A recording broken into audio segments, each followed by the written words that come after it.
મિત્રો આજના વિડીયોમાં તમારું ખૂબ સ્વાગત છે। આપણું આ મશીન છે, આ મશીનને ગ્રાઇન્ડર મશીન કહેવામાં આવે છે। આ 2 નંબરની બ્લેડ છે અને આ 5 નંબરની બ્લેડ છે। આ આપણે માર્બલ છે અને બાજુમાં કટર મશીન છે। આ જોઈ લો માર્બલ આપણો, આને આપણે ઘસવાનો છે, मतलब આમાં પાલિશ આણવાની છે અને અહીંયા આપણે માર્બલ ફિટ કરવાનો છે, ઉમરો કહેવામાં આવે છે આને। હવે આપણે ઘસવાનું ચાલુ કરી દીધું છે।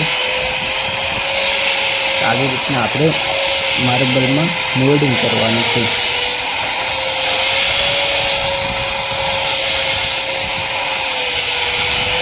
જો મિત્રો આવી રીતના આપણે મોલ્ડિંગ કરવાનું છે, मतलब પાલિશ આણવાની છે।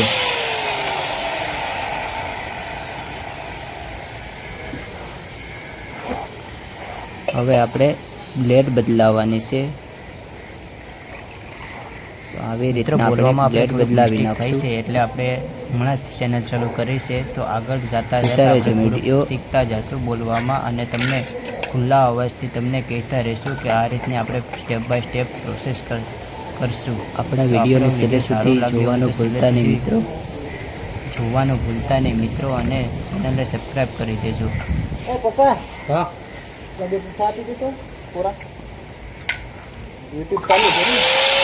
આપણે મશીન ચાલુ કરી દઈએ અને ઘસવાનું ચાલુ રાખીએ, ભાર ઘસી નાખીએ। આવી રીતના મશીન ઘસવાથી ભાર ઘસાય છે।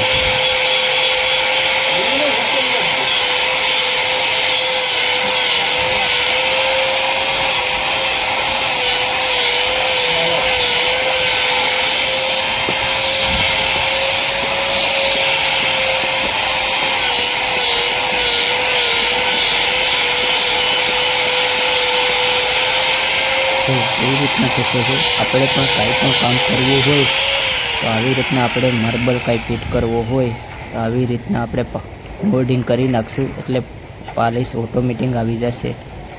તો આપણે તમને સ્ટેપ બાય સ્ટેપ તમને વિડીયોમાં કહેતા રહીશું અને તમે જોતા રહેજો વિડીયો। પછી આપણે બ્લેડ બદલાવી નાખીએ। હવે માર્બલને આડી રાખીને આપણે ઘસી નાખશું। આ જો દોસ્તો આપણે એને ઉપર માર્બલ ઉપર આંગળી ઘસી નાખીએ, કેટલું પાલિશ થઈ ગયું છે। જો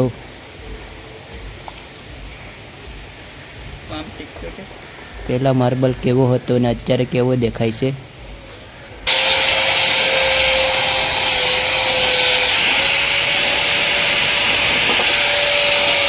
આ રીતના આપણે ઘસતા રહીશું માર્બલને।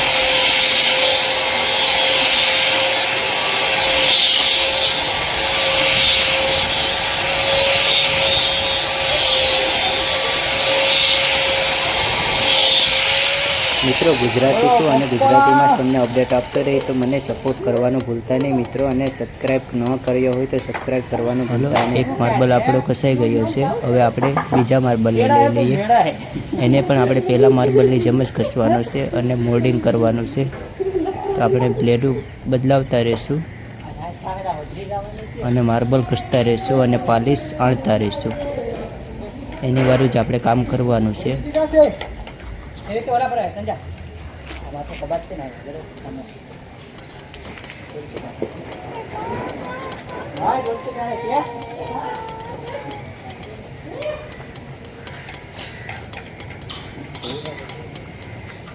છેલ્લે સુધી વિડીયો જોતા રહેજો, આગળ આપણે એવું તમને બતાવશું સ્ટેપ બાય સ્ટેપ ઉમરો કઈ રીતે ફિટિંગ કરે છે।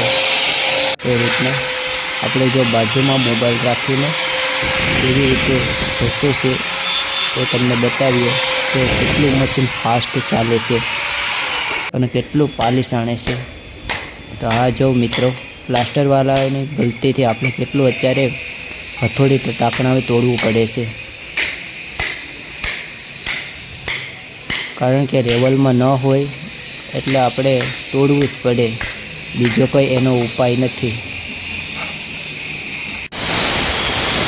હવે આપણે માર્બલને કાપી નાખશું વધારાનો ભાગ રહ્યો તો ઓકે. અહીંયા આપણે માર્બલ ફિટિંગ કરવાનો છે, તો અહીંયા કમ્પ્લીટ જગ્યા સાફ થઈ ગઈ છે. તો પહેલાં તો આપણે પાણી છાંટી દઈએ. તો પંચ અને ડોલવેથી આપણે પંચવેથી થોડું થોડું પાણી છાંટી દઈએ, એટલે પછી આપણે ગારો પાથરી દઈએ. તો આ રીતના આપણે ગારો પાથરી દઈશું. જોઈ લો, આ રીતના આપણે ગારો પાથરવાનો હોય છે.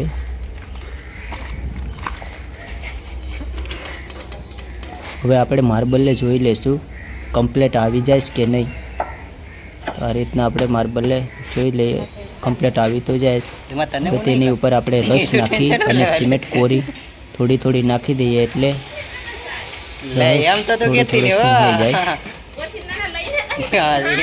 પછી લેવડી વેથી થોડા થોડા ખાડા પાડી દઈએ, એટલે રસ અંદર સુધી ઉતરી જાય. અને પછી આપણે માર્બલ બેસાડી દઈએ. તો આ રીતના આપણે માર્બલને ફિટિંગ કરશું. રેવલમાં અણવા માટે તેને ફિટિંગ કરશું. આ રીતને આપણે હથોડી મારતા રહીશું જ્યાં સુધી રેવલમાં ન આવે ત્યાં સુધી. પહેલાં આપણે બેસાડી દઈએ.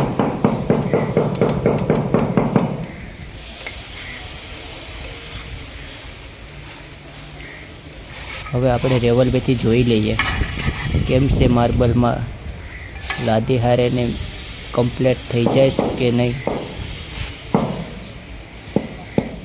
જે બાજુ રમતો છે એ બાજુથી આપણે પાડી લઈએ અથવા બેસાડી દઈએ. તો આ રીતના આપણે કરશું. અને માથે થોડી સિમેન્ટ નાખી દઈશું, એટલે રચ માથે વધારાનો હોય તે સુહાઈ જાય અને માર્બલ પરફેક્ટ છૂટી જાય. આ રીતના આપણે માર્બલને ઠોકી દઈશું, એટલે કમ્પ્લીટ રેવલમાં આવી જશે. અને વધારાનો ગારો હોય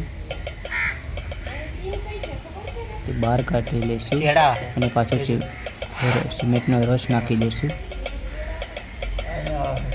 એટલે ધાર કમ્પ્લીટ થઈ જાય. ધાર ખરવાનું નામ જ ન લે અને માર્બલ પરફેક્ટ છૂટી જાય.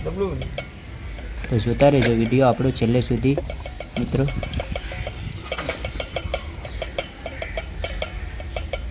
આપણી સ્ટેપ બાય સ્ટેપ પ્રોસેસ છે, અને વિડીયોમાં પહેલાં વહેલા હોય તો લાઈક, કોમેન્ટ અને સબસ્ક્રાઈબ કરવાનું ભૂલતા નહીં મિત્રો.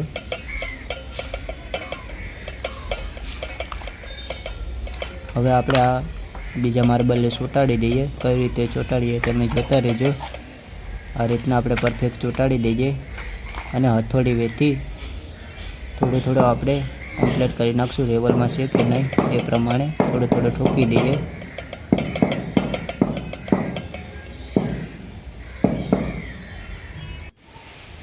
આવી રીતના આપણે આપણું કમ્પ્લીટ રેવલમાં કરી નાખશું. અને અહીંયા આપણો વિડીયો પૂરો થાય છે. વિડીયો ગમ્યો હોય તો લાઈક, કોમેન્ટ અને સબસ્ક્રાઈબ કરવાનું ભૂલતા નહીં.